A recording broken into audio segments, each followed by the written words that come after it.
दी गई है, तो एक्सपीरियंशियल लर्निंग। और पूरी की पूरी होम्योपैथी, हमारी जितनी भी हमारी मेडिसिन हैं, फिलॉसफी है, जो भी साइंस दिया गया है, homeopathy is 100% experiential science. Hahnemann साहब ने ना जितनी भी दवाइयों के लक्षण मटरे मेडिका में लिखे हैं, या जो भी दवाइयां आज मार्केट में हैं हमारे, वो सारी की सारी मेडिसिन पहले एक्सपीरियंस की गई है। उसका पेन, उसकी पैथोलॉजी, उसका उसका जो भी माइंड एंड बॉडी पे एबनॉर्मल सिम्टम, उसको एक्सपीरियंस किया गया है। और उसके एक्सपीरियंस के बाद वो रेमेडी लिखी गई है मटेरिया मेडिका में। और इसी वजह से हमारी दवाई कभी बैन नहीं होती। सुना होगा बाकी मेडिकल साइंस में 2-4 साल 10 साल के बाद दवाई को बैन कर दिया जाता है। क्यों? क्योंकि वो एक्सपीरियंशियल लर्निंग नहीं है, उसे ह्यूमन पे एक्सपीरियंस नहीं किया गया, उसके सेल्स पे नहीं देखा गया। लेकिन हमारी एक भी दवाई बताओ, चाहे बेलेडोना हो, रेस्टॉक्स हो, लाइकोपोडियम हो, हनीमैन साहब ने जो 99 रेमेडी प्रूव करी, क्या उसमें से किसी एक दवाई को 200 साल में बैन किया गया? एक भी दवाई बताओ, क्यों नहीं बैन हुई? क्या रीजन था? क्योंकि वो दवाई एक्सपीरियंशियल लर्निंग पे बेस्ड, वो दवाई उसी पे एक्सपीरियंस की गई थी दोस्तों, जिसको खिलाना था ह्यूमंस। उस दवाई को किसी और एक्सपेरिमेंट पे नहीं प्रूव किया गया था, बीमार पे नहीं प्रूव किया गया था, गिनी पिग पे नहीं प्रूव किया गया था। वो क्या बताएगा कि एकोनाइट का टेंशन इज ए की नोट? वो बताएगा उसको एक्सपीरियंस हो रहा है, उसको हो रहा है कि नहीं, सुसाइड कर देंगे, मार देंगे, वो मोटिफाई हो रहा है क्या? उसको एक्सपीरियंस कर पा रहा है क्या? कर पा रहा है जी? तो फिर वो जस्टिफाई नहीं, और उसको बैन कर दिया गया। आपकी दवाई बैन नहीं हुई, फिर भी डिप्रेशन, एंजाइटी सब आपको रहता है, बोले होम्योपैथी है, साइंस बेहतरीन है, एक्सपीरियंस करिए। तो मैं जो अभी आपको बताने जा रहा हूं कि आखिर वो कौन से मानसिक रूप से, वो कौन से मेंटल लेवल पे संकेत होते हैं जो हमें और आपको इंडिकेट करेंगे कि हाँ, इस बंदे को अब पैथोलॉजी आ जाएगी, ये बंदा अब शारीरिक रूप से बहुत बहुत बहुत बड़ी बीमारी में जाने वाला है। देखो, याद रखना, सडनली कोई बीमारी नहीं आती, सडन आपका लंग्स खराब नहीं होता है, सडन आपको कैंसर नहीं होता है, सडन आपको पीसीओडी नहीं होता है, सडन आपको हाइपरटेंशन नहीं होता है। ये बिल्कुल गलत है। बीमारी एक जर्नी है, एक यात्रा है, जर्नी है। उस जर्नी में कई सारे एक्सपीरियंसेस आपको फील होंगे, और सिस्टमेटिकली हमारा बॉडी हमें क्या करता है? सिस्टमेटिकली हमारा बॉडी हमें आगाह करता है, हमारा बॉडी हमें कहते हैं ना उसको, चेतावनी देता है, सिस्टमेटिकली देता है। छोटी चीज खराब होगी, उसकी भी चेतावनी पहले दी जाएगी, बड़ी चीज खराब होगी, उसकी भी चेतावनी पहले दी जाएगी। तो मैं आपको कुछ 5-6 इमोशंस बताने जा रहा हूं, जिस इमोशंस को आपको एक्सपीरियंस करना है। अब ये आपकी एक्सपीरियंशियल लर्निंग है, राइट? अब आपको ये एक्सपीरियंस करना है, आपकी ये लर्निंग है, आप इसको अपने क्लिनिकल प्रैक्टिस में एक्सपीरियंस करो, जस्टिफाई करो और आगे बढ़ो। और याद रखना, मेरा 11 साल का जो भी क्लिनिकल का एक्सपीरियंस है, मैंने आज तक कोई ऐसा मरीज नहीं पाया जो फिजिकली रूप से बीमार हो और इसमें ये 5-6 इमोशन ना पाए गए। मैं नहीं पाया। और डेफिनेटली आज से आपको एक्सपीरियंस करना है, ये एक्सपीरियंस लर्निंग आपकी। आप जाओ, आपके पास हर दिन कोई ना कोई मरीज आएगा, उस मरीज को सामने रखो, और ये जो मैं आपको इमोशन बताने जा रहा हूं, ये नेगेटिव इमोशन जो मैं आपसे शेयर करने जा रहा हूं, 1, 2, 3, 4, 5, 6, 7, ये जितने भी नेगेटिव इमोशंस मैं आपसे शेयर करूंगा, ये सारे के सारे इमोशंस को आपको जस्टिफाई करना है अपने मरीज में, और आपको मजा आएगा। समझे ना? रेडी? बहुत बहुत अच्छे से जस्टिफाई करना। पहला एक्सपीरियंस, देखो, ये फिजिकल पैथोलॉजी है, मान लो फिजिकल बीमारी, फिजिकल पैथोलॉजी है, यहाँ पे लिख रहा है ये फिजिकली बीमार हुए तुम, physically pathology I, that means diagnosis में आ गया, कंफर्म डायग्नोसिस बन गई, ये कंफर्म डायग्नोसिस हो गई कि तुम बीमार पड़ गए। ये शरीर है, मान लो ये शरीर है तुम्हारा, ये शरीर है दोस्तों, इस शरीर पे बीमारी आ गई, कंफर्म डायग्नोसिस आपकी हो गई कि आप क्या हो गए। ये देखो ये मुंह ऐसे हो गया आपका, मतलब आप उदास हो गए और आपकी चुटिया डाउन हो गई, अब बीमार हो गए, ये बीमारी का इंडिकेशन, आप फिजिकली बीमार हो गए। अब ये सेकंड स्टेज है बॉडी का, फिजिकल लेवल पे बीमारी आई, ये सोमैटिक लेवल पे बीमारी आई, कहाँ आई, सोमैटिक लेवल, जहां पे पूरा का पूरा मटेरियल साइंस, पूरा का पूरा ओल्ड स्कूल, पूरी की पूरी एलोपैथी यहाँ पे टिकी हुई। उनके लिए डायग्नोसिस ही बहुत कुछ है, और वो भी डायग्नोसिस फिजिकल लेवल पे, परख नली पे देखेंगे वो। अब इनके लिए कंफर्म है, और यही 99% लोगों के दिमाग में यही चलता है कि जब ये आ जाएगा तो बीमार है। 99% लोग, समझे, 99% लोग को लगता है कि भाई ये चीज आ गई तो अब हम बीमार हो गए, अब ये चीज नहीं है तो हम बीमार नहीं।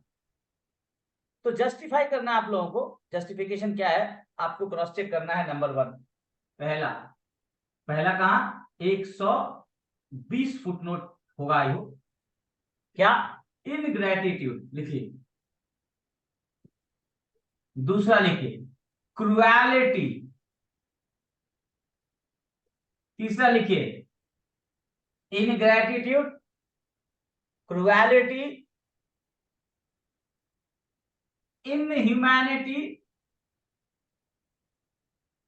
चौथा डिग्रेडिंग बिहेवियर टुवर्ड्स ह्यूमैनिटी, लिखा है ingratitude, internal ill will, cruelty, inhumanity और degrading behaviour towards society and humanity. Society के प्रति आपका बिहेवियर बड़ा डिसग्रेसफुल है। ये है कहां, 200, ये है 210 एफोरिज्म, 120 फुटनोट, सॉरी 121 फुटनोट है, ठीक। ये इमोशन लिख लिया आपने, क्या, इनग्रेटिट्यूड, क्रुएलिटी, इनह्यूमैनिटी या डिग्रेडिंग बिहेवियर टुवर्ड्स सोसाइटी। अब आइए 225 एफोरिज्म, 225 में लिखिए, मैं आपको दोनों एफोरिज्म आपके सामने खोल के रख रहा हूं, देखिए मैं दोनों एफोरिज्म आपको दिखाने की कोशिश कर रहा हूं। देखिए दोस्तों, साफ साफ क्या लिखा है, अभी देखो 225 में क्या लिखा है, इमोशन लिखते जाइए, क्या लिखा है, लिखिए कॉन्टिन्यूड एंजाइटी, इसी में ऐड करिए, क्या ऐड करिए, कॉन्टिन्यूड एंजाइटी, लिखिए ऐड करिए। देखो कॉन्टिन्यूड बोला है, दैट मीन सतत, हमेशा, रेडी, हमेशा एंजाइटी में रहेगा बंदा, कॉन्टिन्यूड एंजाइटी ब्रदर, समझे ना, कॉन्टिन्यूड एंजाइटी। फिर क्या होगा, दूसरा क्या होगा, वरी। फिर क्या होगा, वेक्सेशन, लिखा है। देखो सब अलग अलग है, एंजाइटी अलग है, वरी अलग है, वेक्सेशन अलग है, तीनों की मीनिंग अलग अलग है, तीनों के इमोशन अलग अलग है ब्रदर, राइट। बट ये तीनों इमोशंस आपको कहां लेके जाएगा, पैथोलॉजी में लेके जाएगा। कहां लेके जाएगा दोस्तों, pathology. And the last, last क्या बोला, फियर। फियर कॉमन है, सबको डर लगता है, बट क्या लिखा है, कांस्टेंट, लिखा ना, रॉन्ग एंड फ्रीक्वेंट, गलत और फ्रीक्वेंट, हमेशा मन में डर बना हुआ है, ये भी आपको कहां लेके जाएगा, बीमारी। ये 225 था, कहा डिस्ट्रॉय द, देखो वर्ड्स देखना क्या बोल रहा, लास्ट लाइन देखो क्या लिखा है, destroy the corporeal health often to a great degree. क्या बोला, often to a great degree. आपका जो कर्पोरियल हेल्थ है, आपका जो फिजिकल परेशानी है, ये जो बताए, जो फिजिकल बीमारी है, इस फिजिकल हेल्थ को डिस्ट्रॉय कर देता है, and often to a great degree. एक तो ये है, दूसरा देखो, यहीं पे इस एफोरिज्म को, इस पूरे के पूरे मेंटल को शुरुआत करने से पहले हनीमैन साहब ने आपको इंडिकेट कर दिया था। कहाँ इंडिकेट किया था? 221 फुटनोट में क्या कहा था? देखो क्या कहा था। अकॉर्डिंग टू डॉक्टर हनीमैन क्या बोला? इनग्रैटिट्यूड, दूसरा क्रुएलिटी। हाँ, ये इनह्यूमैनिटी की जगह पर रिफाइंड मैलियस है, मुझे लगा कुछ तो बोल रहा हूं। रिफाइंड मैलियस, रिफाइंड मैलियस के और क्या सिनोनिम्स हैं देखिए, मैंने लिख रखे हैं। स्पाइटफुलनेस, टैलिटी, इल विल, ये बहुत बार मैं बता चुका हूं आप लोगों को, बार बार मैं बता रहा हूं क्योंकि यही जरूरी है। And the last one is this, most disgraceful and degrading behaviour towards humanity. तो ये 4 इधर के और 4 उधर के, ये 8 ऐसे इमोशन हैं दोस्तों, इसको लिख लो। ये जो 8 इमोशन है इसको लिख लो, मैं दोबारा से लिख दे रहा हूं यहाँ पे साफ साफ, अगर आप लोगों को यहाँ पे लिख दे रहा हूं। पहला इनग्रैटिट्यूड, लिख लेना। दूसरा क्रुएलिटी। तीसरा रिफाइन मैलियस। चौथा डिग्रेडिंग बिहेवियर टूवर्ड्स ह्यूमैनिटी, मानवता के प्रति आपका जो बिहेवियर है वो बड़ा डिग्रेडिंग, डिग्रेडिंग बिहेवियर है। वो बिहेवियर बेहतर नहीं है, बिल्कुल बेहतर बिहेवियर नहीं है। ये 4 ये हो गए। और 125 वाले में आ जाओ। 125 में भी 4 है, लिखो क्या है वो, ये 4 लिखो क्या है, देखो क्या है। 5वां लिख लें पे, कॉन्टिन्यूड एंजाइटी। छठा लिखो वरी। 7वां लिखो vexation. And the 8th one is frequent fear and fright. अब इसको देखो, मैं बोर्ड पे यहां दिखा रहा हूं और यहां लिख रहा हूं फ्रीक्वेंट फियर एंड फ्राइड, ठीक है। अब इसको समराइज करेंगे, अगर हम समराइज करेंगे तो देखो समराइज हो गया। Ingratitude, cruelty, refined malice, degrading behaviour towards humanity, continued anxiety, worry, vexation and frequent fear and fright। तो ये जो इमोशन है दोस्तों, ये जो इमोशन है, ये इमोशन ही क्या होता है, आपकी फिजिकल पैथोलॉजी का, ये जो पैथोलॉजी है, फिजिकल बीमारी है, इसका नींव होता है। अगर आपके पास कोई बंदा आता है कैंसर लेके, डायबिटीज लेके, अस्थमा लेके, पीसीओडी लेके, तो कहीं ना कहीं आपको इस इमोशन को एक्सपीरियंस करना है, और इसे ही एक्सपीरियंशियल लर्निंग बोलते हैं।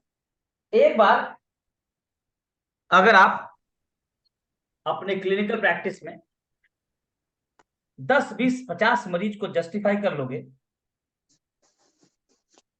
तो क्या ये आपकी लर्निंग, इस टाइप ऑफ लर्निंग को क्या हम एक्सपीरियंशियल लर्निंग नहीं बोलेंगे? क्या है लर्निंग, बेहतरीन लर्निंग नहीं होगी? That's why homeopathy having no, इसका कोई कंपैरिजन नहीं, इन कंपैरिजन इनकंपैरेबल साइंस है, कोई कंपैरिजन नहीं है इसका।